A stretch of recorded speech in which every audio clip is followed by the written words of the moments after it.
আজকে আমরা আলোচনা করব ভৌত রাশির একক বা ইউনিটস অফ ফিজিক্যাল কোয়ান্টিটি। এই ইউনিটস অফ ফিজিক্যাল কোয়ান্টিটি বা ভৌত রাশির একক এটা সম্পর্কে আজকে আলোচনা করব। সবথেকে প্রথমে আমরা জানব যে এককের প্রাথমিক ধারণা। যদি বলা হয় ছেলেটি বেশ লম্বা, তাহলে ছেলেটির দৈর্ঘ্য সম্বন্ধে সঠিক ধারণা পাওয়া যায় না, ঠিক আছে। কিন্তু যদি বলা হয় ছেলেটি 5 ফুট লম্বা, তাহলে ছেলেটির দৈর্ঘ্য সম্বন্ধে সঠিক ধারণা পাওয়া যায়। তাই প্রতিটি রাশি পরিমাপ করার জন্য তার একটি সুনির্দিষ্ট মান ধরে নিতে হয়। এই মানকে একক বলে, ঠিক আছে। আমাদের একক যদি না থাকে তাহলে কিন্তু আমরা কোনো জিনিসের পরিমাপ বের করতে পারবো না। তাহলে আমাদের রাশির একক কাকে বলে সেটার একটা আমরা সংজ্ঞা বের করতে পারি। তাহলে রাশির একক এখানে আমরা লিখে নিচ্ছি রাশির একক। রাশির একক, দেখো রাশির একক বলতে কি বোঝায়, যে কোনো ভৌত রাশির যে নির্দিষ্ট ও সুবিধাজনক পরিমাণকে প্রমাণ স্ট্যান্ডার্ড ধরে প্রদত্ত রাশিটি বা সমজাতীয় রাশিও সমূহকে পরিমাপ করা হয় তাকে ওই রাশির একক বলে। কোনো ভৌত রাশির পরিমাপ হয় কোনো ভৌত রাশির কোনো ভৌত রাশির কোনো ভৌত রাশির পরিমাপ সমান হবে রাশিটির সাংখ্যমান। এটি কিন্তু মনে রাখতে হবে, রাশিটির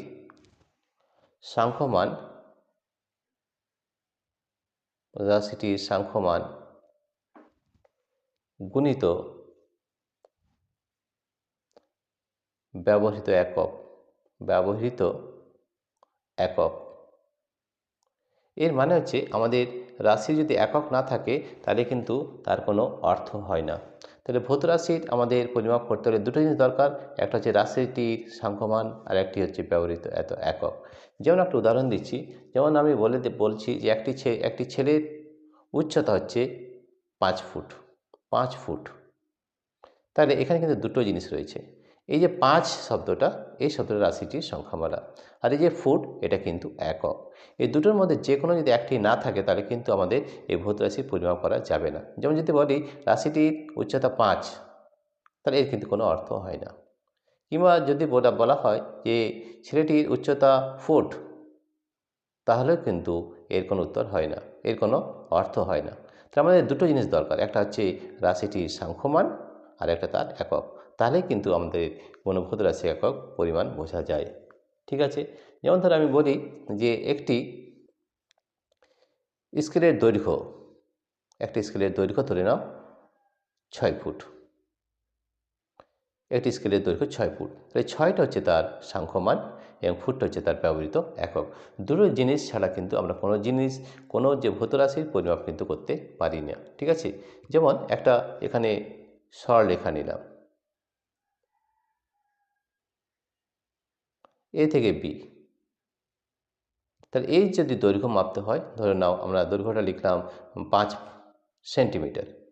তাহলে এই যে 5 শব্দটা রেখেছি, 5 এটা কিন্তু আমি রাশিটির সাংখ্যমান, আর এই সেন্টিমিটার সেটা কিন্তু একক। অর্থাৎ আমরা দুটো জিনিস দরকার কোনো ভৌত রাশির পরিমাপ বোঝানোর জন্য, একটা হচ্ছে রাশিটির সাংখ্যমান আর হচ্ছে ব্যবহৃত একক। এই দুটো জিনিসই কিন্তু প্রয়োজন, ঠিক আছে। তাহলে আমাদের দুটো জিনিস বোঝাতে আমাদের লাগে কোনো রাশির পরিমাপ। তাহলে হচ্ছে এই যে সংখ্যাটা সেটা হচ্ছে সাংখ্যমান, এবং এই যে সেন্টিমিটার সেটা কিন্তু আমাদের ব্যবহৃত একক, ঠিক আছে। তাহলে রাশির এককের মধ্যে আমাদের দুটো জিনিস থাকে, সাংখ্যমান এবং ব্যবহৃত একক, ঠিক আছে। এই দুটো জিনিস ছাড়া কিন্তু আমরা কোনোভাবেই কোনো ভৌত রাশির পরিমাপ করতে পারি না। এবারে আমাদের এককের প্রয়োজনীয়তা কী, এখনই আমরা যেটা বললাম, তাহলে এককের প্রয়োজনীয়তা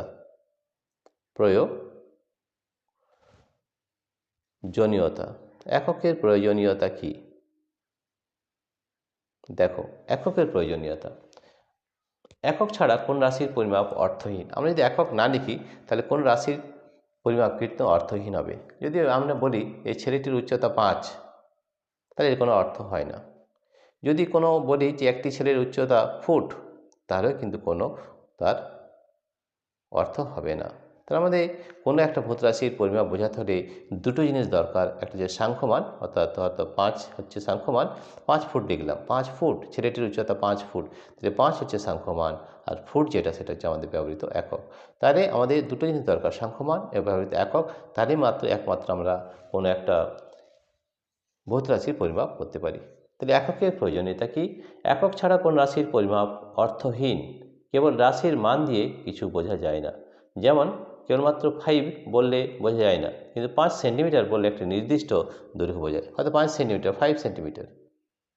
তো এখানে এই দুটো শব্দের মধ্যে যদি শুধু 5 বলি তাহলে কিন্তু তার কোনো অর্থ হবে না, যদি সেন্টিমিটার বলি তাহলেও কিন্তু কোনো অর্থ হবে না। আমাদের দুটো জিনিসই দরকার, 5 সেন্টিমিটার।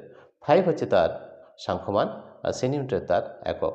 তাহলে সাংখ্যমান ও একক দুটোই প্রয়োজন আমাদের কোনো ভৌত রাশির পরিমাপ বোঝানোর জন্য। তাহলে এককের প্রয়োজনীয়তা কি আমাদের? যে কোনো একক ছাড়া কোনো রাশির পরিমাপ কিন্তু অর্থহীন। একক একই রাশির ভিন্ন ভিন্ন পরিমাপের মধ্যে সম্পর্ক স্থাপন করে। যেমন 5 কিলোগ্রাম ও 500 গ্রাম দুটি ভরের পরিমাপ হলেও 5 কিগ্রা 500 গ্রামের থেকে বেশি এটি একক থেকে জানতে পারা যায়। কোনো ভৌত রাশির স্বতন্ত্রতা একক দ্বারাই বোঝানো হয়। তাহলে দেখো, এককের প্রয়োজনীয়তা আমরা 3টি পয়েন্ট বলে নিতে পারি। ঠিক আছে, প্রথম হচ্ছে একক ছাড়া কোনো রাশির পরিমাপ অর্থহীন। একক ছাড়া, এটা আমরা লিখে নিচ্ছি, একক ছাড়া কোনো রাশির পরিমাপ, একক ছাড়া কোনো রাশির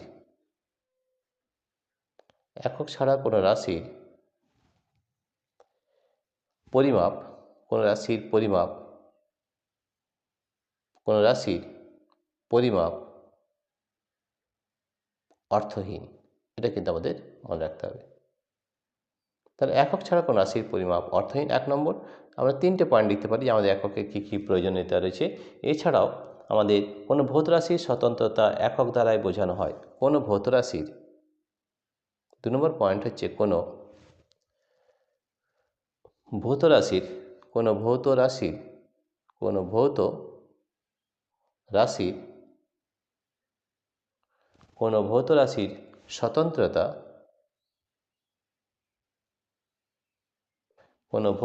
স্বতন্ত্রতা একক দ্বারাই বোঝানো হয়। একক দ্বারা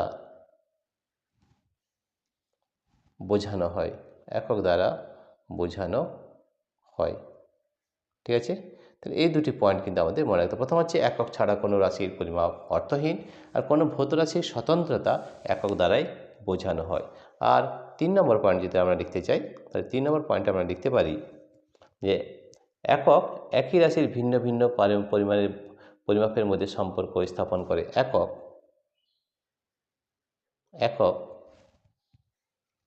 একই রাশির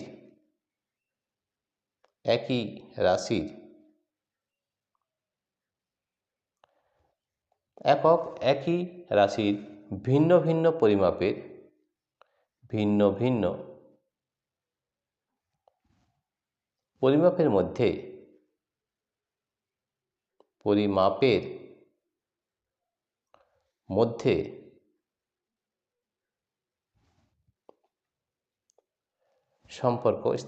মধ্যে সম্পর্ক